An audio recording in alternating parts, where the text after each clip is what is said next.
قل یا اہل الکتاب، یا فرمائے کتابیو، لم تکفرون بآیات اللہ، کیوں نہیں مانتے ہو خدائی احکامات، واللہ شہید علی ما تعملون، اور اللہ حاضر ناظر ہے جو تم کرتے ہو۔ قل یا اہل الکتاب لم تصدون عن سبیل اللہ، آپ فرمائے کتابیو کیوں روکتے ہو اللہ کے راستے سے۔ پنجپیر مولانا شیخ القرآن مولانا محمد طاہر وہ فرماتے کہ یہاں سبیل اللہ سے مراد قرآن ہے، کیوں روکتے ہو قرآن سے، لیکن اس طرح متعین تفسیر کسی کتاب میں نہیں مل سکی۔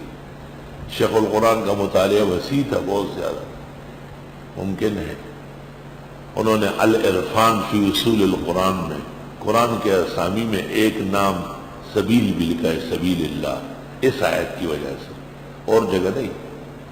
آپ فرمائیں کتابیوں کیوں روکتے ہو اللہ کے راستے سے، من آمن تبغونہا عوجا، جو ایمان لایا تم ڈھونڈتے ہو اس کے راستے میں کجی، وانتم شہداء، اور تم سب کچھ حاضر ناظر ہو، یعنی تم موجود ہو، گواہی دینے والے ہو۔ کیا مطلب؟ یعنی یہ مسئلہ تمہیں معلوم ہے کہ دین سے روکنا یا کتاب سے روکنا یا رائے خدا سے روکنا بدترین جرم ہے، بدترین جرم ہے۔ آپ فرمائے اہل کتاب کیوں روکتے ہو اللہ کے دین سے اس کو جو ایمان لایا، تم ڈھونڈتے ہو اللہ کے دین میں کجی، چونکہ سبیل مؤنث ہے اس لیے تبغونہا عوجا، وانتم شہداء، اور تم گواہ ہو، وما اللہ بغافل عما تعملون، نہیں اللہ بے خبر ان اعمال سے جو کرتے ہو۔ بہت سارے لوگ تفسیر سے روکتے، ترجمے سے روکتے، اہل حق کے پیچھے نماز پڑھنے سے روکتے، تقریر سننے سے روکتے۔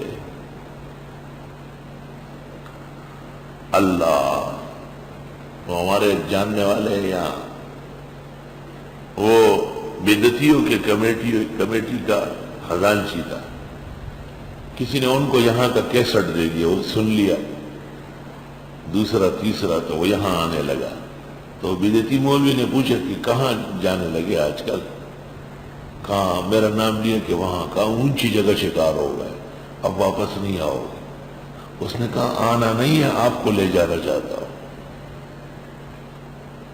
یا ایھا الذین آمنوا، اے ایمان والو، ان تطیعوا فریقا من الذین اوتوا الکتاب، اگر تم کہا مانو ایک گروہ کا ان لوگوں میں سے جن کو کتاب دی گئی، یردوکم، وہ لوٹا دیں گے تم کو، من بعد ایمانکم، تمہارے ایمان کے بعد، کافرین، کافر کر کے، یعنی یہ اہل کتاب اس چکر میں ہیں کہ تمہارے ایمان بگاڑ دے، جیسے وہ بدعتی چکر میں۔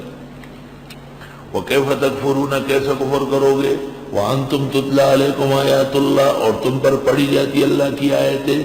ارشاد ہے کہ قرآن کے ہوتے ہوئے گمراہ نہیں ہو سکتا، لیکن قرآن کا استعمال بھی تو ہو، اس کی تلاوت ہو، اس کے مسائل ہو، اس کے عقائد و اعمال بیان ہو۔ وَفِيكُمْ رَسُولُ، تمہارے ہاں اس کے پیغمبر ہے، یعنی پیغمبر تو دنیا سے تشریف لے گئے لیکن ان کی سنت و حدیث موجود ہے۔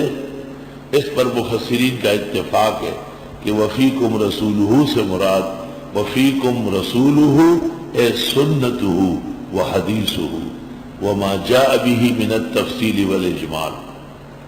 ومن یعتصم باللہ، جو مضبوطی سے پکڑے اللہ کے دین کو، فقد ہدی الی صراط مستقیم، پس اس کی رہنمائی کر دی گئی سیدھے راستے کی۔